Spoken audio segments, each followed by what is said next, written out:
Hey everyone, and welcome. Get ready, because we're diving deep into Mark chapter 2 today. It's pretty wild, really, all the stuff that happens. Jesus is healing people, he's teaching, and honestly, he's stirring up a lot of controversy.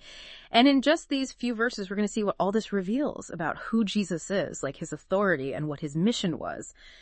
You might think a story about a paralyzed guy and a tax collector and all these arguments about fasting wouldn't have much to do with us today. But trust me, there's a lot of timeless stuff in here about forgiveness, compassion, and basically challenging the status quo. So let's just jump right in. And one thing that's interesting is how Mark just throws us right into the action. It's like, boom, here's Jesus, and he's showing his authority right from the beginning. Totally. I mean, right away we're in Capernaum, Right. And the place is absolutely packed with people. Everybody wants to hear what Jesus has to say. And then you've got these four friends. They bring their friend who can't walk. He's paralyzed, and they want to get him to Jesus. Talk about a test of faith, right? They literally make a hole in the roof to lower their friend down to Jesus. It makes you wonder what they were thinking. Like, were they worried about getting in trouble for damaging the roof? You know, it really shows how desperate they were and how much they believed that Jesus could help their friend. But then, get this, Jesus doesn't heal the man right away. Instead, he says, "Son, your sins are forgiven." Whoa, I was not expecting that. It makes you think, like, is this about healing the guy's body, or is there something way deeper happening here? Yeah, this is a big moment. Because by forgiving the man's sins, Jesus is doing something that traditionally only God could do. It really makes everyone stop and think, who is this Jesus and what's he really here to do? I bet the scribes, the religious experts, they must have been freaking out seeing this. To them, this must have been a huge no-no, like Jesus was totally crossing a line. Oh, absolutely. He was directly challenging their understanding of who had religious authority. And Jesus, knowing exactly what they're thinking, he pushes it even further.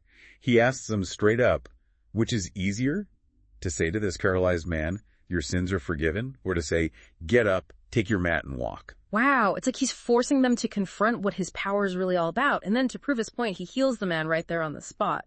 Can you imagine being there and seeing that? It would have been incredible. Really something to see. But beyond all the spectacle, Jesus is making this deep connection between spiritual healing and physical healing. It's about restoring wholeness on every level. It makes you stop and think about those times you've felt stuck or paralyzed, whether it's by fear, doubt, or even guilt. It seems like Jesus is offering a different kind of healing, something that goes way beyond just fixing what's wrong with our bodies. Absolutely. It's about addressing the deeper issues that are keeping us from really living fully and freely. Okay, so then we have this scene. Jesus is walking along and he sees this tax collector. His name's Levi, and he's just hanging out at his tax booth. And Jesus, just like that, says, "Follow me." I mean, if a stranger just came up to me and said that, I think I'd be kind of creeped out. Well, calling Levi to follow him, especially since he was a tax collector, was a really bold move by Jesus. It went against everything that was considered normal back then. Tax collectors were seen as the worst. Right. They worked for the Roman government, and people thought they were basically traitors. So this was not your average everyday invitation. Right. It's like Jesus is sending this message. It doesn't matter who you are, you're welcome here. Totally. And of course, people will notice this. We see Jesus having dinner at Levi's house, and who shows up? The Pharisees and the scribes. And let me tell you, they are not happy. They ask Jesus' disciples, "Why is he eating with tax collectors and sinners?" You can practically hear the judgment in their voices. It's amazing how Jesus never shies away from these confrontations. He doesn't get all defensive or anything. Instead, he kind of flips the script on them. Right? His answer is brilliant. He says, "It's not the healthy who need a doctor, but the sick. I have not come to call the righteous, but sinners." It's like he's saying, I'm here for the people who need me the most. It's a good reminder that everyone deserves compassion, no matter what their past is. And it makes us think about who are the people that are considered outsiders in our own society today, and how can we be more welcoming and accepting of them? That's a really important question. And that idea leads us right into the next story, which is all about fasting. Oh yeah, I remember this part.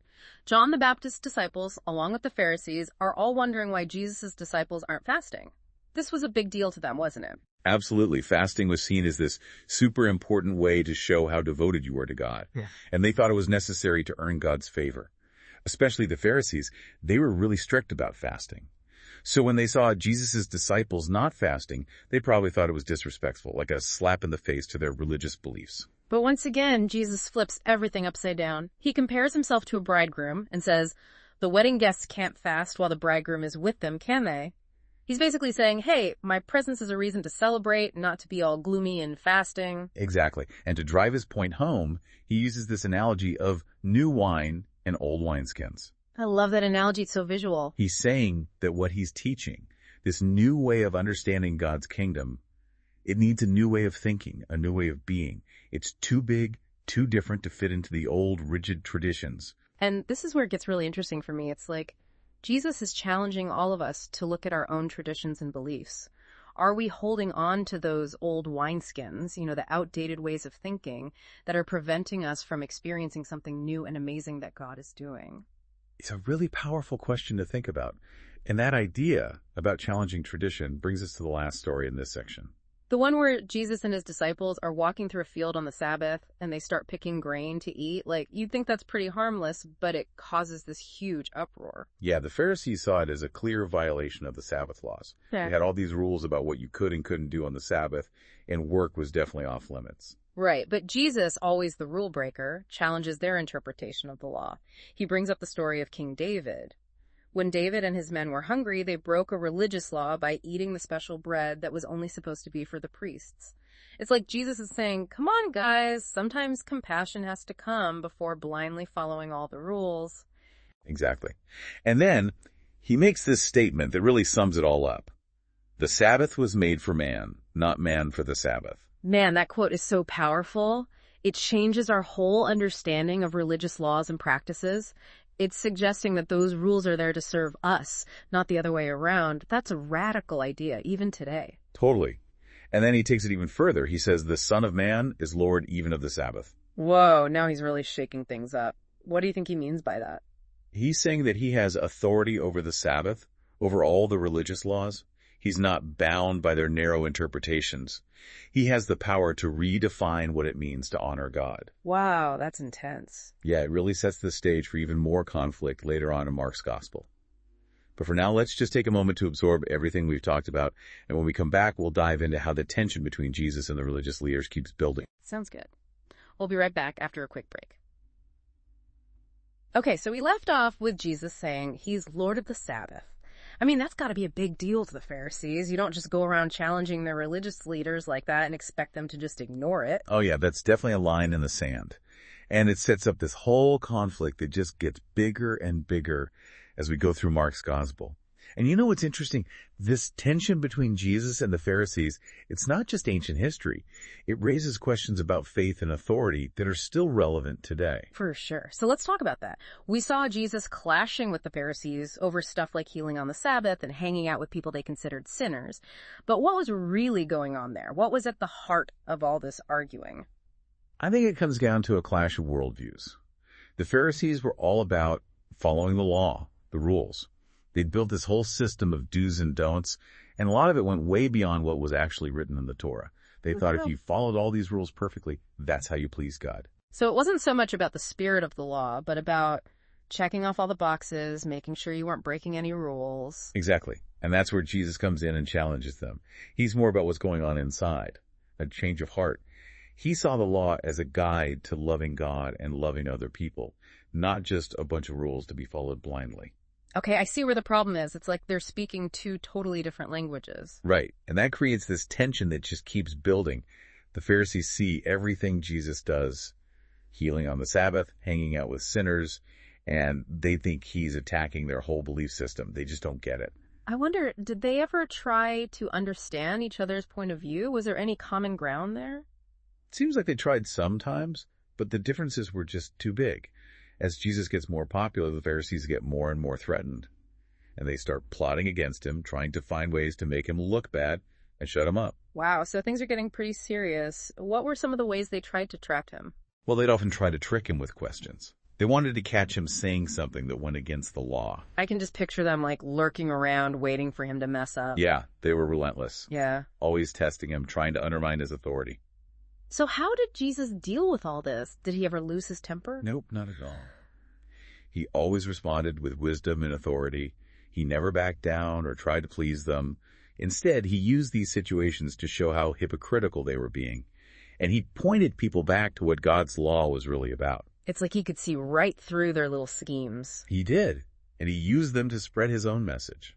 And what's really amazing is that even with all this conflict going on, Jesus never forgot why he was there. Right. He kept on teaching, healing, and reaching out to the people that society had rejected. That's a powerful example for us to stay true to what we believe in, even when people are against us. But what about the crowds? They must have been caught in the middle of all this drama. I know, right?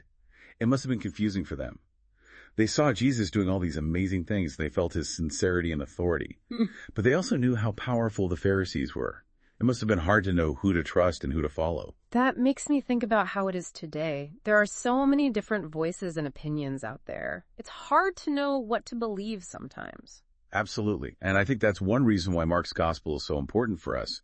It encourages us to look beyond what's on the surface, to see past the arguments and try to get to the heart of what's true. It challenges us to really think about what we believe and why we believe it, and to be open to changing our minds. It's so easy to just go along with what everyone else is doing or thinking. We need to be willing to question things, to challenge our own assumptions, and be open to new ways of seeing things. Right. And I think that's what Mark's gospel wants us to do. To question, to wrestle with tough ideas, and ultimately to live our lives based on what we believe is true. So as we wrap up this part of our deep dive, what are some things we should keep in mind as we move on to the rest of Mark chapter 2? Well, I think it's important to remember that conflict can actually be a good thing. It can help us grow and change. Yeah. It can make us think harder about our beliefs and values. And it can show us what we really stand for. So getting into the next section, we should be ready for even more intense showdowns. Because as things progress, the stakes get higher, and what Jesus is teaching becomes even clearer. Exactly. The tension is building, and it's about to get even more interesting. Stay tuned as we continue to explore Mark chapter 2. All right, we're back and ready to wrap up our deep dive into Mark chapter 2. We've seen Jesus healing people, challenging the way things were usually done, and really getting into it with the religious leaders. It's been a wild ride. And now I'm really interested to see what we can learn from all of this. Like, what are the big takeaways from these stories? You know, one thing that's really interesting is this conflict between Jesus and the Pharisees. Yeah. It makes us think about some big questions that people are still struggling with today. Questions about faith and tradition and who has authority, that kind of stuff. Yeah, totally. We've talked about how they disagreed about the Sabbath laws, but it seems like there's something deeper going on there. For sure. The Sabbath was really important in Jewish life. It was like this symbol of special agreement between God and his people. A day for rest and worship, a time to reconnect with God. But as we've talked about, the Pharisees had turned it into this super strict set of rules. Yeah, it's like they missed the whole point. They got so focused on following every single rule that they forgot about the spirit of the law. Exactly. And that's where Jesus comes in and challenges them. He reminds them that the Sabbath was meant to be a good thing, not a burden. He's all about compassion, about putting people's needs first. It's like he's saying, don't let the rules get in the way of loving and caring for each other. Yeah, that's a good way to put it. He's calling for a more human approach to religion, one that's focused on life and love. That makes me think, how do we find that balance? Like, how do we respect tradition but also be open to new ways of understanding things? How do we know when it's time to challenge the status quo, especially in our own faith? That's a tough one. It takes a lot of wisdom, humility, and being willing to listen to other perspectives. We need to ask ourselves, what are the most important values in our traditions? Are we really living those values? Or have we gotten so caught up in the outward stuff that we've lost the heart of it? It's something we need to think about all the time. You know, it's easy to just get stuck in our routines, our ways of thinking. We need to be willing to step back and question things, to be open to the possibility that maybe there's a better way. Like that saying, the unexamined life is not worth living. That's so true. And I think that's a big part of what Mark's gospel is all about. It encourages us to question, to wrestle with these tough questions, and to try to figure out what's really true. So as we're finishing up our deep dive into Mark chapter 2, what's the one thing you really want people to take away from these stories? Well, I think the main message is that Jesus is calling us to something more than just following rules and rituals. He wants us to have a faith that's built on love, compassion, and caring for others. He's asking us to rethink our priorities, to put people first. It's a message that's still so powerful today. A call to action, to live our faith in a way that makes a real difference. Absolutely. And I believe that Mark chapter 2 shows us how to do that. Well said. We've seen Jesus do some amazing things. Challenge expectations, question traditions, even confront the religious authorities. And all the while, he's showing us his incredible power to heal and forgive. Each of these stories gives us a choice. Will we stick with the old ways, or will we embrace this radical, inclusive love that Jesus offers? We hope you'll take some time to go back and read Mark chapter 2 again and really think about this question. Thanks for joining us on this deep dive. We'll see you next time.